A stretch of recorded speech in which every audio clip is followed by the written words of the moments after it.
Allô Joël? Salut Vanessa. Ça va bien? Ben oui. Aujourd'hui au podcast, 3e épisode, on accueille Luc Laberge pour jaser de sommeil. C'était tellement intéressant. Honnêtement, je pense qu'on n'aura pas le choix de le réinviter parce que il y a j'avais beaucoup tellement de matière, de sous-questions à adresser. Chaque élément qui livrait me faisait venir en moi une nouvelle question. Vraiment intéressant. On connaît déjà beaucoup de choses avec le sommeil, mais le fait de pouvoir aborder concrètement des trucs, des astuces, moi, j'ai trouvé ça vraiment intéressant. Puis des choses, justement, qu'on peut intégrer dans notre quotidien. Là. Le sommeil, c'est un sujet qui est universel. Peu importe l'âge, on dirait que ça intéresse tout le monde. Puis on veut toujours améliorer notre sommeil. On s'intéresse à ça pour... Quand tu dors bien, on dirait que tu passes une meilleure journée. Puis c'est cause à effet. Moi, ce que je retiens un peu de notre discussion... il a parlé de la routine de sommeil, l'importance de garder une routine, d'essayer de la respecter. Puis quand tu as une mauvaise nuit, de te coller à ta routine, de ne pas en faire moins ou d'essayer de te mettre une sieste ou d'éliminer l'entraînement. Moi, souvent, c'est ce que je faisais. Une mauvaise nuit faisait en sorte que j'allais changer ma routine, voire me coucher plus tôt. Puis j'ai appris aujourd'hui qu'il ne faut surtout pas faire ça, puis qu'au contraire, je contribue en fait à alimenter le problème, puis ultimement, peut-être étirer l'élastique là, des mauvaises nuits. Oui, puis on a discuté aussi, exemple, des montres, hein, la tendance à calculer, à prendre la mesure, qui peut finalement avoir un impact direct sur notre anxiété liée au sommeil. L'anxiété de performance du sommeil, oui. Oui. On pense qu'on s'aide, mais finalement... Non, pas du tout. Une fois par semaine, qu'il a dit. Hein? Le dimanche, une fois par semaine, tu regardes ça avec un pas de recul. Mais c'est suffisant. On a discuté aussi d'éléments qu'on fait au quotidien puis qui peuvent avoir un impact. La consommation de caféine, un verre de vin la fin de semaine qui peut nuire aussi au sommeil. Le sport avant le coucher, la lumière. Donc, bref, on ne révélera pas tous les ingrédients d'une bonne routine, les trucs qu'ils nous donnent, mais j'espère que les gens à la maison vont apprécier autant que nous la discussion qu'on a eue avec Luc sur le sommeil. Puis, c'est une question de temps avant qu'on le réinvite. J'ai une myriade de questions encore à lui adresser. On se lance. Bonne écoute.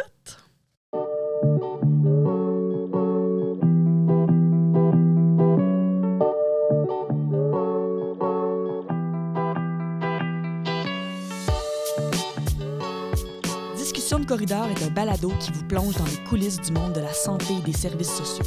Ici, les discussions sont riches et vous ouvrent sur de nouvelles perspectives.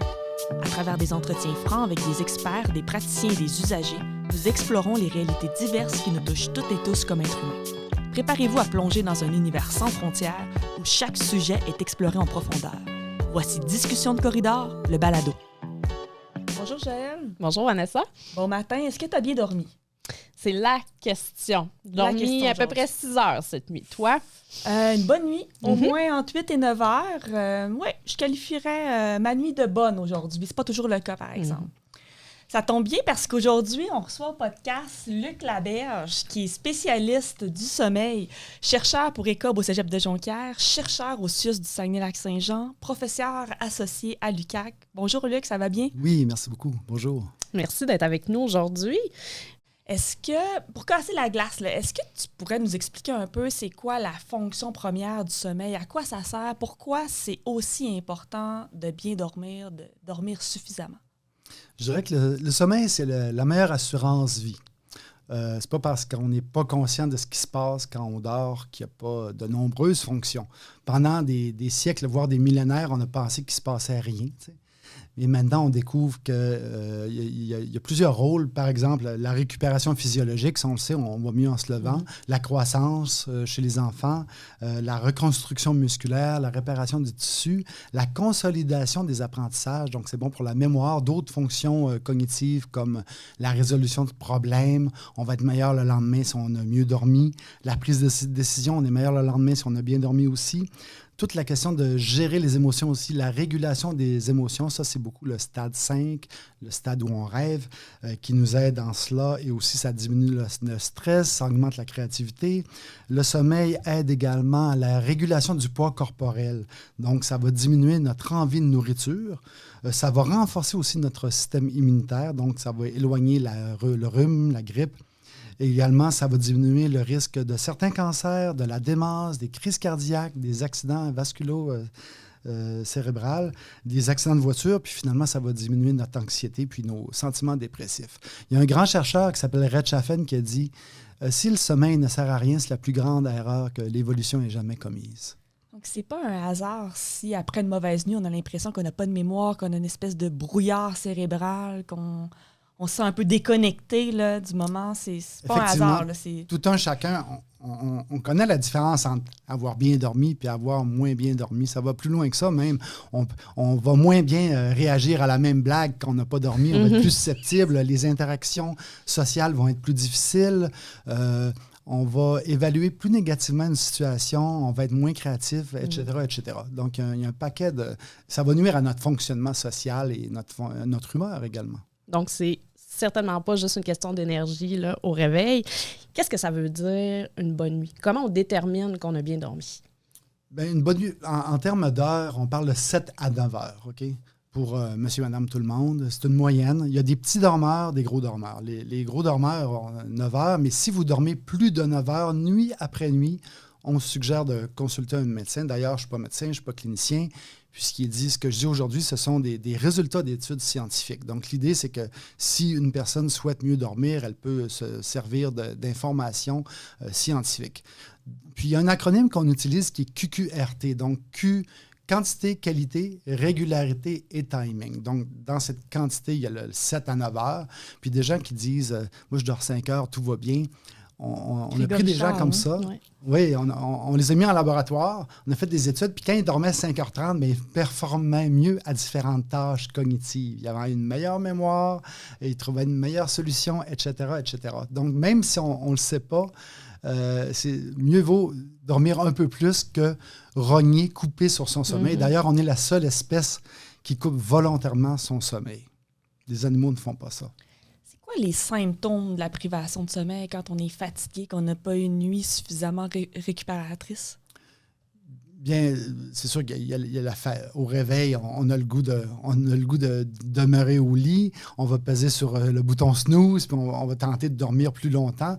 Pendant la journée, on va peut-être prendre plus de café, puis on va vouloir faire une sieste. On va dire, je ne suis pas sûr que je vais aller m'entraîner aujourd'hui. Tu sais, la vie est plus difficile. Puis, il y a toutes les conséquences dont je viens de parler, où ça va être plus difficile de passer à travers sa journée. Il n'y a personne qui se dit « Hey, j'espère mal dormir ce soir. On veut tous dormir comme des loirs ou comme des enfants, en quelque sorte. Parce que l'âge d'or du sommeil, c'est 5 à 10 ans. Déjà, à l'adolescence, ils dorment un peu moins bien que plus tôt dans leur vie. Parce que moi, là, personnellement, là, c'est mon rêve de me coucher le soir puis de me réveiller uniquement au son de mon alarme, là, mais c'est pas comme ça que ça se passe. Beaucoup de micro-réveils. Est-ce que ça, c'est un indicateur au niveau de la performance de notre nuit? Donc, on arrive au deuxième Q, QQRT pour quantité, qualité, régularité, timing. La qualité, ça renvoie à la structure puis à la continuité. Donc, si c'est normal de se réveiller une fois ou deux pendant la nuit, mais si votre nuit est ponctuée, remplie d'éveils, les apnéiques peuvent se réveiller jusqu'à 300-400 fois, mais ce sont des micro-éveils, on n'en est pas conscient. Nous aussi, les gens qui n'ont pas de condition médicale, on va se réveiller, puis on va aussi avoir des micro-éveils. Mais dans ce temps-là, qu'est-ce que ça fait? C'est un sommeil qui est moins profond, qui est plus en surface, un sommeil qui est allégé. Donc, la qualité du sommeil est très importante. Puis, il faut faire attention aussi de ne pas avoir de cadran dans sa chambre parce que ça va augmenter l'anxiété. « Hey, ça fait 1 heure, je ne dors pas, etc. » Puis, d'ailleurs, on dit aux gens, quand ça fait 20 ou 25 minutes que vous êtes dans votre lit sans dormir, sortez de la chambre, allez faire l'activité la plus plate possible, une activité relaxante. Ça peut être lire un livre de physique quantique pour certains, mais si ça vous excite, faites pas ça, faites autre chose. Ça peut être compter des sous noirs. Puis quand le sommeil revient, vous bâillez, vous vous frottez les yeux, vous retournez. Pourquoi? Parce qu'il faut briser l'association lit égale réveil. Il faut que lit égale sommeil. Puis dans le même ordre d'idées, le lit doit être réservé au sommeil, aux activités sexuelles et aussi, on peut demeurer au lit quand on est malade. Mais il faut éviter d'amener les écrans au lit puis d'avoir un bureau dans sa chambre pour pas que le cerveau, qui est une formidable machine à créer des associations, se dise lit égale autre chose que sommeil. Tu sais que dans la pandémie, il y avait plusieurs personnes qui ont emporté leur bureau dans leur chambre à coucher. Hein? Oui. C'est pas nécessairement... Je comprends que c'est pas nécessairement souhaitable. J'aimerais rebondir sur les effets de la privation du sommeil. Souvent, moi, quand je passe une mauvaise nuit, j'ai tendance à me dire « Ah, je m'entraînerai pas, j'ai pas une belle énergie, je vais essayer de prendre ça relax, faire une sieste, me coucher plus tôt. » Est-ce que c'est un bon réflexe où j'alimente le cycle des mauvaises nuits puis j'alimente la bête, comme on dit? C'est ça. Les experts disent de ne rien changer idéalement.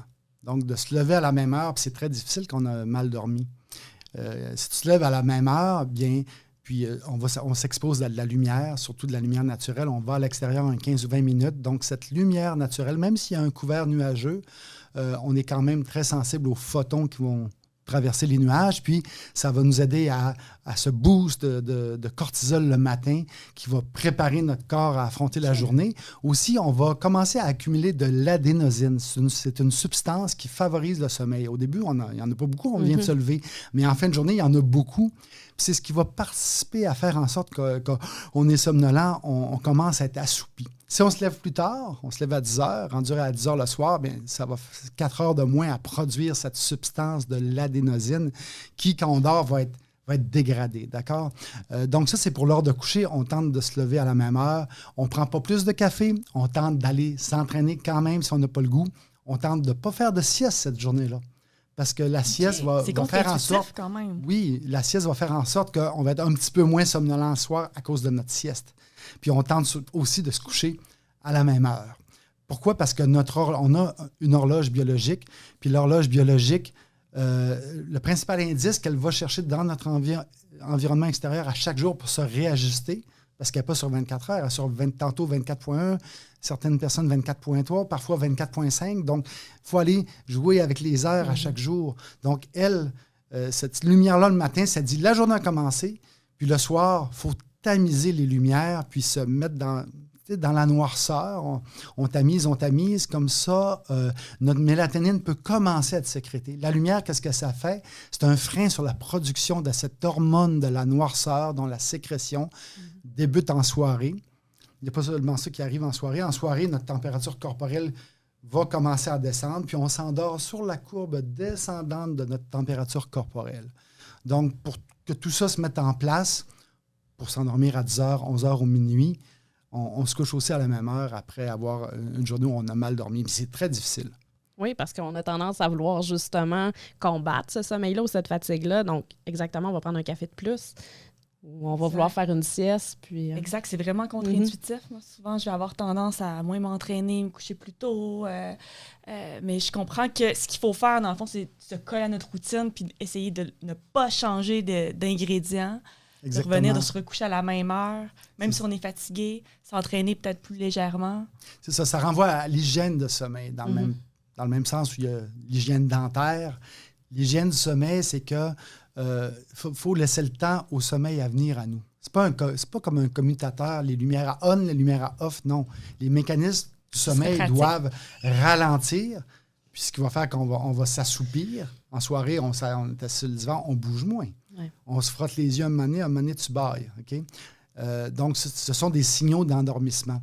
La mélatonine, c'est cette substance, cette hormone du sommeil ou de la noirceur, ce n'est pas le sommeil. C'est un signal d'endormissement qui est envoyé à l'organisme à l'effet qu'il va falloir que tu dormes tantôt. Ça avertit notre organisme que l'obscurité vient de commencer.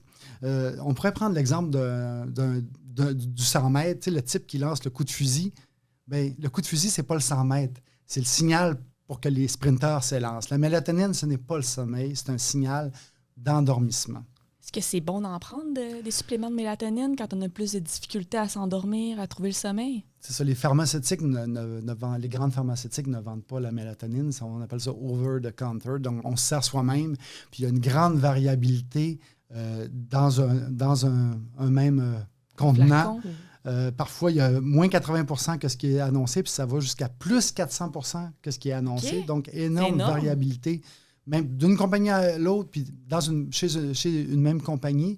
Puis aussi, ce qu'on risque de prendre, ce sont des doses supraphysiologiques beaucoup plus importantes que ce que l'organisme, ce que l'on produit naturellement. Parfois de 10 à 20 fois plus élevées. Puis les méta-analyses, ce sont des articles scientifiques qui ont ramassé un paquet d'articles qui travaillait sur cette question du dosage, est-ce que c'est efficace? Puis, dans le fond, ils tentent de trouver une ligne directrice. Puis, les méta-analyses disent que finalement, ça réduit la latence de sommeil. Donc, on s'endort environ 4 minutes plus vite en moyenne. Puis, ça augmente l'efficacité de sommeil de 2 %. Donc, c'est pas si efficace. C'est efficace chez les personnes âgées. Pourquoi? Parce qu'ils seraient moins sensibles, les personnes âgées, justement, à la lumière. Est-ce que c'est leur rétine? Est-ce que c'est à même leur horloge biologique qui, avec l'âge, vieillit tout simplement? C'est bon dans le trouble envahissement du développement. Les personnes non-voyantes, parce qu'ils n'ont pas accès justement à l'information lumineuse. Et le jet lag. Le décalage horaire. Le décalage horaire, là, ça serait plus efficace. Puis, il y a le jet lag social. Parlons du jet lag social. Si quelqu'un se couche, on parlait de régularité, quelqu'un se couche 3 heures plus tard la fin de semaine, mais c'est comme si vous habitez à Vancouver puis vous allez au Québec le week-end. Donc là, vous vous couchez à 2 heures du matin le vendredi, 2 heures du matin le samedi, puis le dimanche, je vais me coucher à 11 heures. Tu ne t'endormiras pas à 11 heures. C'est sûr. Ton horloge biologique, donc, elle a pris comme du retard. Fait que ta mélatonine va commencer à être sécrétée plus tard que d'habitude le dimanche soir, et ainsi de suite. Donc, c'est pour ça qu'il faut se coucher, se lever, grosso modo, à 30 à 45 minutes de distance. D'intervalle, Donc, OK. 7 heures, ben, tu peux 6h15, c'est bon, se lever à 6h15, se lever à 7h45, tu sais, 30 ou 45 minutes de différence par rapport à votre heure de coucher habituelle puis heure de lever habituelle. Donc, se coucher plus tard la fin de semaine, c'est pas nécessairement une bonne habitude. Bien, dans un monde idéal, non. Ça arrive. Là, après ça, il faut vivre. Tu sais, puis une nuit, il va y avoir un sommeil de rebond. Là, une mauvaise nuit, on peut récupérer le lendemain. Mais dans un monde idéal, cette régularité-là est très, très importante pour notre santé physique et notre bien-être mental. C'est quoi la différence entre, justement, une fois on a une mauvaise nuit, puis on est plus de type insomniaque? Tu sais, c'est quoi la différence entre une mauvaise nuit et des épisodes d'insomnie? Un trouble du sommeil. Oui, c'est ça, tu sais. Oui, bien, l'insomnie, donc, ça peut être des difficultés d'endormissement. Donc, ça prend plus que 30 minutes sans dormir, nuit après nuit. Ça peut être de l'insomnie aussi qui arrive pendant la nuit. Donc, je suis réveillé pendant 2 heures, pas capable de me rendormir. Ça peut être aussi le matin, je me lève trop tôt, puis je ne suis pas reposé, je voudrais me rendormir, je suis incapable. Ça, c'est de l'insomnie matinale. Après ça, il y a une question de combien de fois ça arrive par semaine, combien de semaines ça dure. OK? Il y a toutes sortes de choses à dire. Il y a des gens qui vont passer beaucoup de temps au lit puis qui ne dorment pas, mais c'est peut-être que leur besoin de sommeil qui est de 6 heures est comblé. Ils n'ont pas besoin de passer 9 heures aux nuits. Ça peut être une condition médicale, donc il faut consulter un professionnel de la santé ou un médecin pour savoir qu'est-ce qui se passe. Donc, puis il y a aussi des grandes différence entre les individus. Pour certains, c'est 8h30. Ils vont dormir 8h30 toute leur vie, même si la personne vient d'accoucher, perte d'emploi, c'est pas grave. Ils dorment comme des loirs, les chanceux. Puis il y en a d'autres qui sont affectés par ce qui se passe aussi. L'anxiété, c'est le numéro... la nuit numéro 1. Puis une chose qu'on conseille, c'est de faire, en anglais, ils disent « worry journal », donc un journal de notes de préoccupation. Il faut le remplir pendant la journée parce que la nuit, c'est pas le temps de ruminer, c'est pas le temps de réfléchir. Puis on veut pas penser à ça justement la nuit, on veut le mettre sur papier avant. Tu as bien saisi qu'il faut que tu le remplisses dans la journée, tu te lèves pas la nuit. pour le remplir, c'est ça, parce que je pense que c'est pas efficace. C'est ça, exact. J'ai une question en lien. Tu as parlé des routines de sommeil. C'est quoi les ingrédients d'une bonne routine de sommeil? Qu'est-ce qu'on peut mettre en place là, de façon régulière pour maximiser la qualité de notre sommeil puis mettre toutes les chances de notre côté? C'est sûr, une chambre calme, une chambre noire aussi. Donc, tamiser les lumières en soirée, ça, on en a parlé, mais on pourrait parler de température aussi parce que notre température corporelle centrale doit diminuer d'1 degré pour favoriser l'endormissement. Ça, c'est 2-3 degrés Fahrenheit, OK?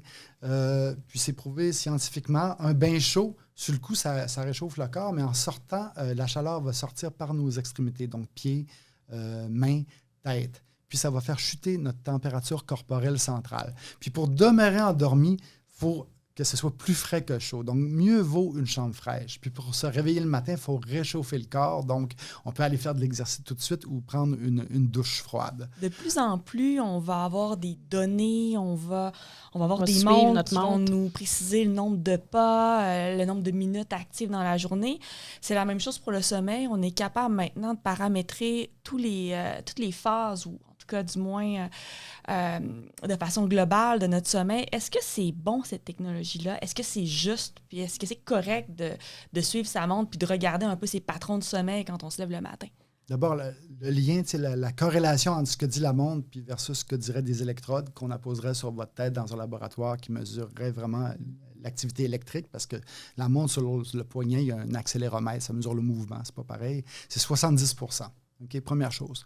Duxio, on dit de faire attention, de consulter la montre. Il ne faut pas commencer à regarder tous les jours.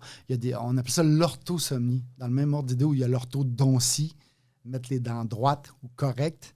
Il y a l'orthosomnie où les gens, ils veulent tellement dormir bien que ça devient une source d'anxiété. Fait qu'on propose de consulter la montre une fois par semaine le dimanche. Puis, sans surprise, la plupart des gens vont dire, vous savez comment vous avez dormi la semaine qui vient de passer. Là. Des fois, vous dormez moins bien, des fois mieux. Donc, ça peut être un outil intéressant, mais il faut faire attention parce qu'encore une fois, l'anxiété, c'est l'ennemi numéro 1. Puis on le voit dans plusieurs habitudes de vie, hein, justement. Tu l'as dit d'entrée de jeu, là, on suit nos mesures et tout ça. Moi, c'est quelque chose que je fais là, chaque jour. Je regarde mon sommeil. Là, donc, Je sais pas pour toi, mais moi, souvent, je trouve ça pernicieux parce que quand je me lève le matin puis je vois que j'ai eu une mauvaise nuit, on dirait que je me conditionne à me dire je suis fatiguée, j'ai pas bien dormi, ma journée va être difficile. Puis on dirait que j'alimente cette bête-là, puis en bout de piste... effectivement, je me demande si c'est pas pire, ça fait pas pire que bien. non, c'est sûr. Puis ça nous est tous déjà arrivé. On dort super mal, on a une très belle journée après. C'est pas parce qu'on a mal dormi qu'on va avoir une mauvaise journée et vice-versa. C'est pas parce qu'on a bien dormi qu'il n'arrive rien. Autre chose aussi, on a la caféine. Donc, on évite ces 2 à 3 tasses max. Mais surtout, on évite de prendre le dernier café trop tard parce que la demi-vie de la caféine est de 6 heures. Ça veut dire qu'après 6 heures, il y a la moitié de la caféine qui est dégradée, qui n'est plus là, puis la moitié est encore active dans votre corps. Donc, dernier café à 14 heures, à 8 heures le soir, encore la moitié de la caféine entre guillemets, elle vous excite. Puis vers 11 heures ou minuit, il y a 25 % de la caféine qui est encore active dans votre corps. Donc, il faut faire attention à ça. L'alcool aussi, il y a beaucoup de gens qui pensent que ça aide au sommeil. En fait, l'alcool, ça fait partie de la famille des sédatifs. Puis un sédatif, ce n'est pas le sommeil. Ça va vous permettre de vous assoupir. Puis avec l'alcool, on va s'endormir plus rapidement. C'est tout. Sinon, l'alcool fragmente le sommeil. Ça va augmenter le nombre de réveils, le nombre de micro-éveils et surtout, ça va bloquer le sommeil paradoxal, le stade 5, là où les rêves sont les plus vivides, les plus complexes, les plus bizarres parfois. Ce stade 5 qui arrive préférentiellement en fin de nuit, très important pour l'apprentissage, pour la créativité et pour la régulation des émotions aussi. Est-ce que ça augmente les battements cardiaques également? La caféine? La caféine et l'alcool avant le sommeil. Sais pas. Je peux pas vous répondre. C'est correct, j'avais cette impression-là, mais c'est ma montre. C'est les rapports de ma montre.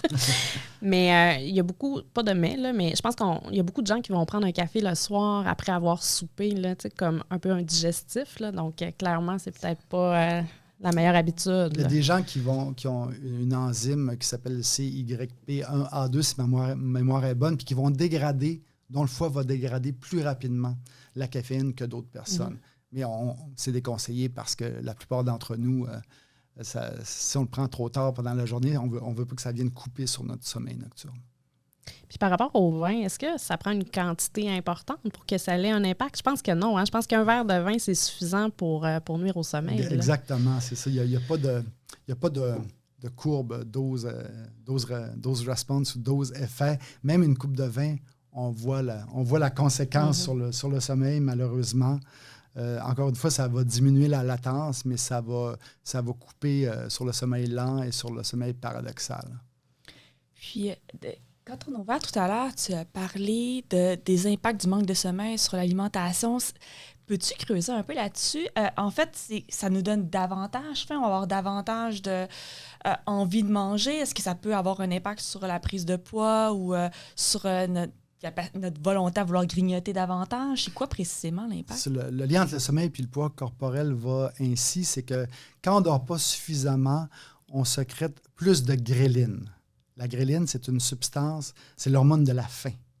Okay? Donc, tu dors moins, tu vas avoir plus faim. Tu vas t'attirer le lendemain davantage que d'habitude vers les glucides, le sucre. Okay? Puis, en plus, quand tu dors moins, tu vas sécréter moins de leptine. La leptine, c'est l'hormone de la satiété.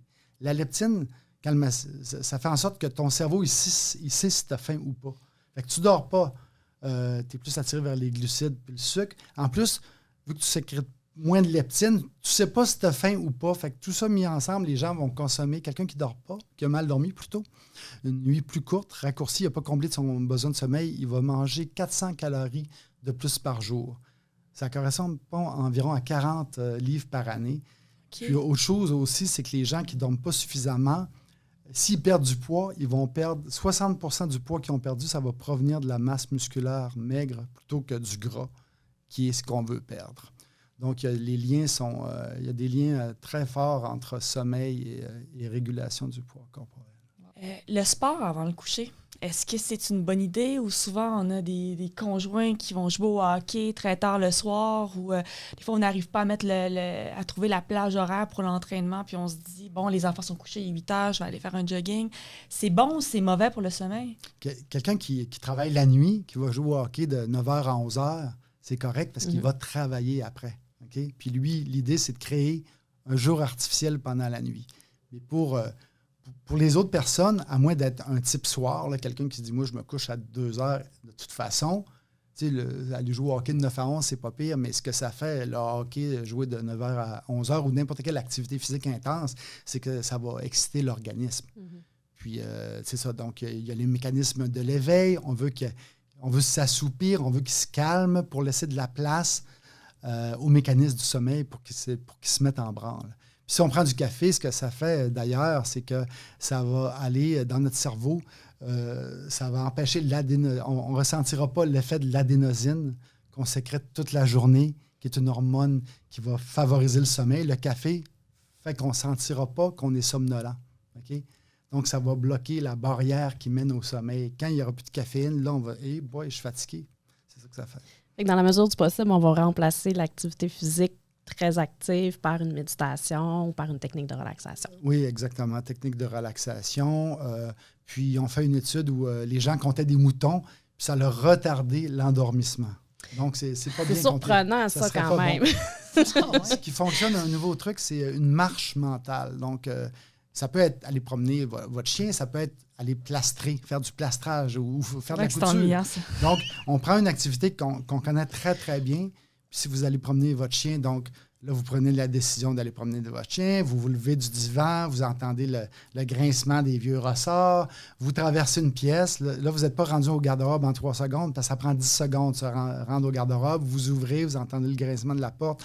Ah, c'est vrai, j'ai pas mis mon manteau là, il est au sol. Vous refermez le garde-robe, et ainsi de suite. C'est précis. Vous imaginez dans la plus grande précision toute la marche. Là, on ne parle pas de t'es rendu devant tel voisin, il vient de peinturer sa corniche, c'est le jour des poubelles, etc., etc. Puis ça fonctionne, ça va diminuer la latence d'endormissement, donc le temps que ça va prendre de vous endormir. C'est l'anatomie de la marche avec le chien, chaque étape. Exact. On a un petit jeu à te proposer. Donc, on va y aller avec les histoires à dormir debout. Donc, des mythes à déboulonner ou des croyances qu'on a. On te les partage en rafale. Tu nous dis si c'est vrai, c'est faux, s'il y a des nuances à apporter ou des précisions. Donc, on y va comme suit. Les siestes de 20 minutes l'après-midi sont bénéfiques et on devrait tous et toutes en faire.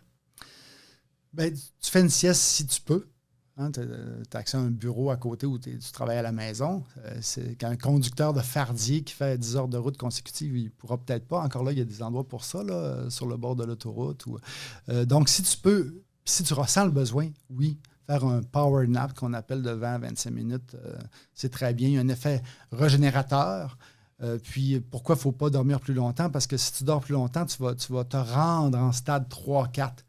Donc, tu vas être moins somnolent en soirée, là, quand c'est le temps d'aller dormir.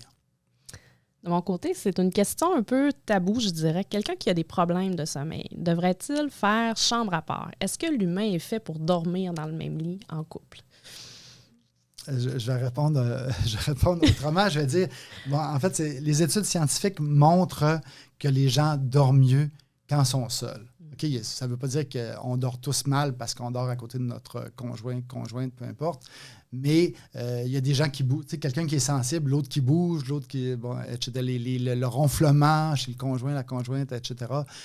Mais objectivement, c'est mieux de dormir seul. D'ailleurs, la statistique est assez impressionnante. Le nombre d'Américains qui dorment, qui font chambre à part, là, c'est quelque chose comme, si ma mémoire est bonne, 30 à 40 %. Le chiffre est assez étonnant. C'est une augmentation ou c'est... Ça, je ne peux pas répondre, mais puis, vous savez, dans les hôtels, souvent, il y a 2 petits lits collés. Aussi, on peut les séparer. Donc, ouais.